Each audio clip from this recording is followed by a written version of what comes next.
Selamat sore saudara-saudara sekalian. Kami akan menyampaikan progres penanganan pandemi COVID-19 yang secara terintegrasi dilaksanakan oleh seluruh kementerian dan lembaga di bawah koordinasi gugus tugas percepatan penanganan COVID-19. Yang pertama, pemerintah memiliki prioritas dalam mengatasi pandemi ini, yaitu prioritas di bidang kesehatan dan prioritas di bidang dampak yang dimunculkan di luar kesehatan. Gugus Tugas Percepatan Penanganan COVID-19 bekerja berdasarkan pada 6 arahan Presiden untuk membendung penyebaran COVID-19, yaitu yang pertama, pengujian sampel dilaksanakan secara masif, disertai dengan kontak tracing atau pelacakan kontak dekat dengan kasus yang positif secara lebih agresif dengan melibatkan seluruh aparat pemerintahan di daerah, baik aparat pemerintahan desa, RT, RW, ataupun dengan unsur kepolisian dan TNI. Ini tujuannya adalah untuk secara komprehensif kita bisa menemukan kontak tracing dan kemudian dilaksanakan screening terhadap kontak tracing tersebut, sehingga jika didapatkan kasus yang kemudian positif atau kasus yang kita duga memiliki gejala ke arah positif, bisa kita tindak lanjuti dengan isolasi yang ketat. Upaya ini dilakukan dalam rangka untuk membatasi kasus positif yang kita yakini sebagai sumber penularan bisa kita batasi agar tidak berinteraksi dengan kelompok rentan sehingga menimbulkan penularan yang baru. Kita sudah bisa menguji sampai dengan 17.900 sampel pada hari ini. Kita akan terus meningkatkan kapasitas ini. Kemudian arahan yang kedua adalah bahwa layanan konsultasi medis diharapkan bisa kita lakukan dengan menggunakan teknologi. Ini ditujukan adalah untuk mengurangi pergerakan menuju ke rumah sakit yang sudah barang tentu akan meningkatkan risiko terjadinya penularan. Telah banyak layanan telemedicine yang disiapkan oleh pemerintah, oleh swasta yang terintegrasi bersama-sama. Oleh karena itu kita harapkan semua masyarakat yang membutuhkan konsultasi medis bisa menggunakan fasilitas ini dalam rangka untuk mengurangi risiko terpapar penyakit ini. Kemudian yang ketiga, komunikasi harus dilaksanakan secara efektif, secara detail, secara baik dan transparan kepada semua pihak. Kita berharap bahwa masyarakat memahami betul pada tataran sampai dengan operasionalnya dari arahan-arahan, dari pedoman-pedoman, dari petunjuk-petunjuk yang dibuat oleh pemerintah. Oleh karena itu, kita harus meyakini bahwa komunikasi yang kita sampaikan kepada masyarakat bisa dipahami dan bisa dilaksanakan dengan baik. Kemudian yang keempat, sudah barang tentu disiplin yang kuat untuk menghadapi pandemi ini harus muncul pada masyarakat. Penegakan hukum akan dilaksanakan dengan bantuan aparat negara. Ini tujuan kita agar pedoman-pedoman, agar instruksi dan arahan yang sudah kita buat bisa dilaksanakan dengan disiplin. Hanya ini modal utama kita untuk memutus rantai penularan. Kemudian yang kelima, semua pihak diminta untuk memberikan jaminan atas kelancaran arus logistik.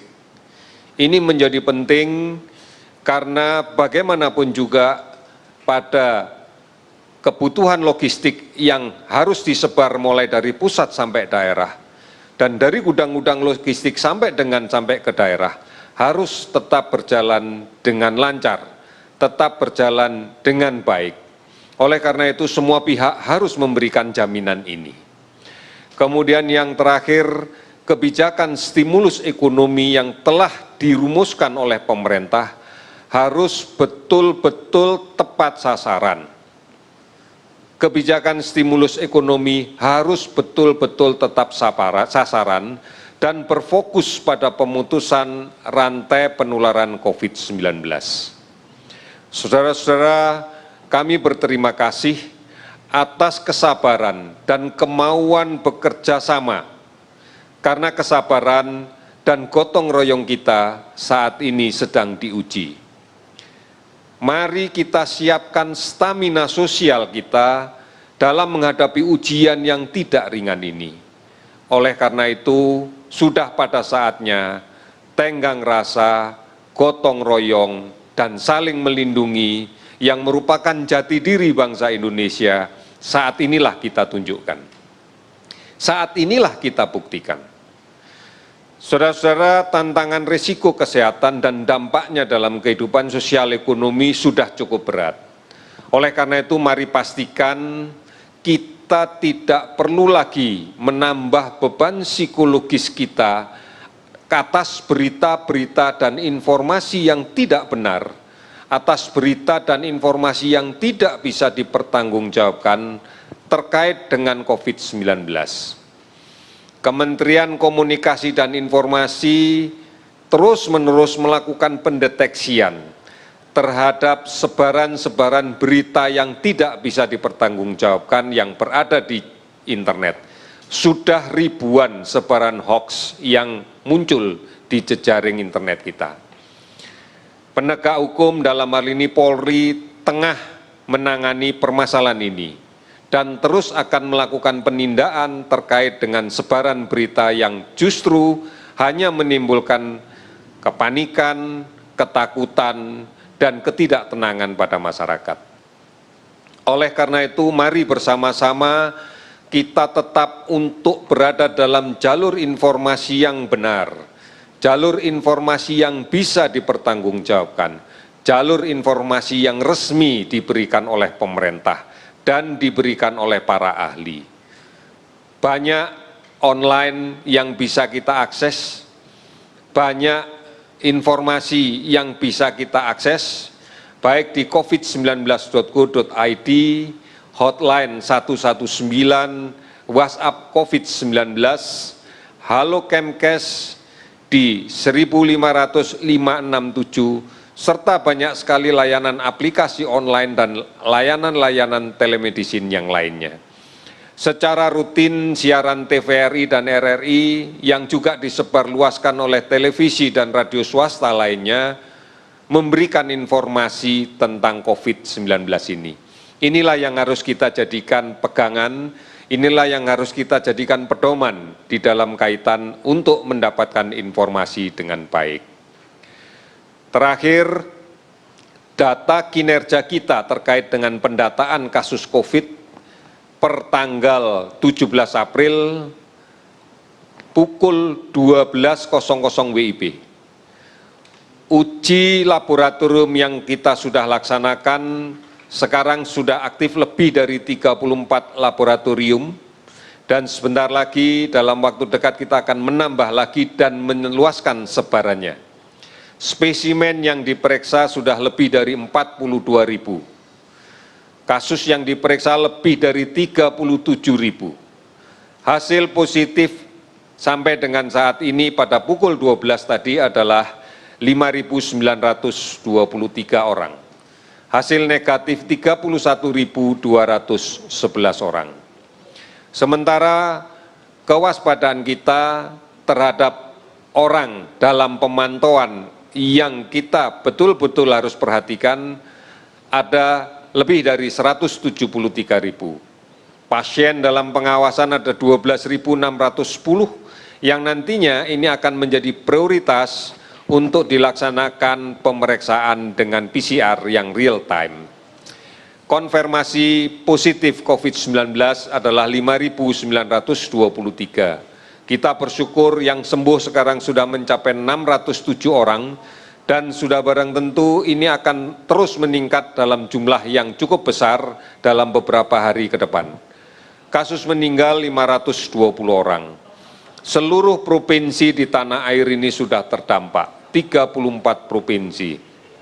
kabupaten kota terdampak ada 214 kabupaten. Kalau kita perhatikan sebaran pasien sembuh yang paling banyak adalah berada di DKI Jakarta 204 pasien, di Jawa Timur 94 pasien, Sulawesi Selatan 43 pasien, Jawa Barat 41 pasien, Bali dan Jawa Tengah sama-sama 36 pasien. Namun total di 29 provinsi yang lainnya jumlahnya adalah 607 pasien. Rincian itu bisa kita bagi sebagai berikut. Kasus terkonfirmasi positif pada hari ini sebanyak 407 pasien, sehingga jumlahnya menjadi 5.923 pasien. Pasien sembuh ada 59 pasien, sehingga total menjadi 607 pasien. Pasien meninggal 24 orang, sehingga menjadi 520 pasien. Saudara-saudara, ini gambaran yang harus kita lihat secara utuh, bahwa penularan masih terus terjadi. Ini sudah menjadi bencana nasional. Oleh karena itu, mari berpartisipasi lebih banyak dan lebih serius. Karena ini adalah masalah kita bersama. Hanya kita secara bersama-sama yang bisa menyelesaikan permasalahan ini. Pastikan kita tidak tertular dan tidak menulari. Mari kita sebarluaskan dan laksanakan penggunaan masker. Maskerku melindungi kamu, maskermu melindungi aku. Sekali lagi, ini yang harus kita lakukan. Maskerku melindungi kamu dan maskermu melindungi aku. Hargai dan bantu mereka yang melaksanakan isolasi mandiri. Jangan diskriminatif terhadap pasien COVID-19 yang sudah sembuh. Dan kita tidak boleh menolak jenazah COVID-19. Tunjukkanlah bahwa ini adalah hakikat jati diri kita sebagai bangsa Indonesia yang memiliki nilai-nilai kemanusiaan yang luhur. Saudara-saudara sekalian, lawan COVID dengan tingkatkan imunitas diri kita, makan yang bergizi, sabar dan tenang, istirahat yang cukup dan teratur, tidak panik dan jaga hati kita tetap gembira. Jaga jarak, pakai masker, jangan sentuh mata, hidung, mulut sebelum mencuci tangan dengan menggunakan sabun dan air yang mengalir.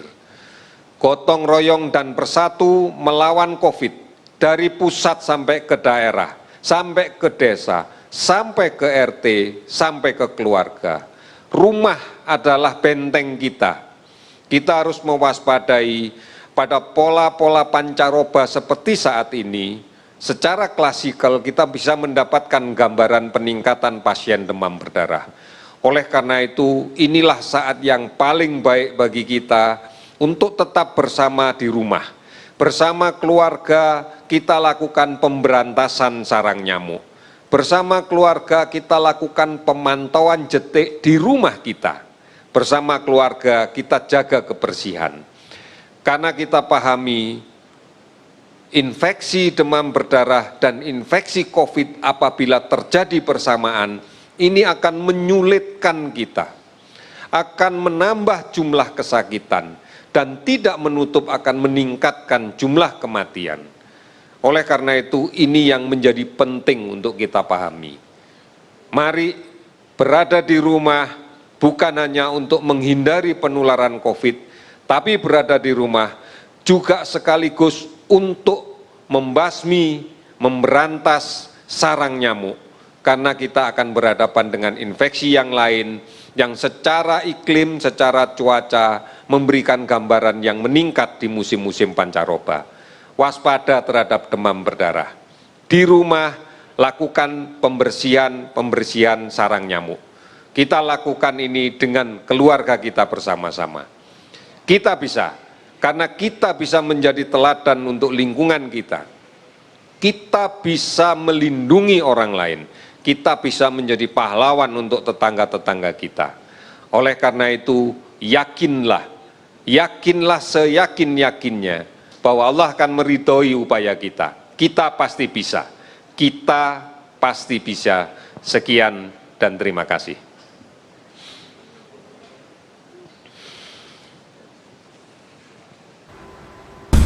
Kita harus mewaspadai pada pola-pola pancaroba seperti saat ini.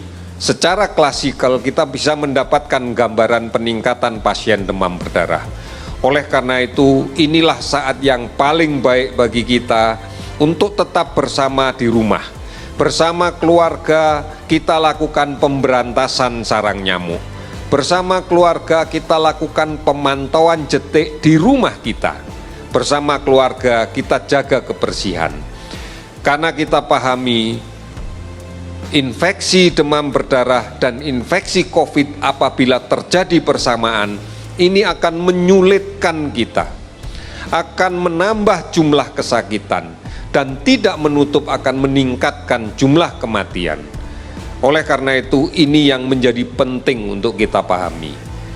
Mari berada di rumah bukan hanya untuk menghindari penularan COVID, tapi berada di rumah juga sekaligus untuk membasmi, memberantas sarang nyamuk. Karena kita akan berhadapan dengan infeksi yang lain yang secara iklim, secara cuaca memberikan gambaran yang meningkat di musim-musim pancaroba. Waspada terhadap demam berdarah. Di rumah lakukan pembersihan sarang nyamuk.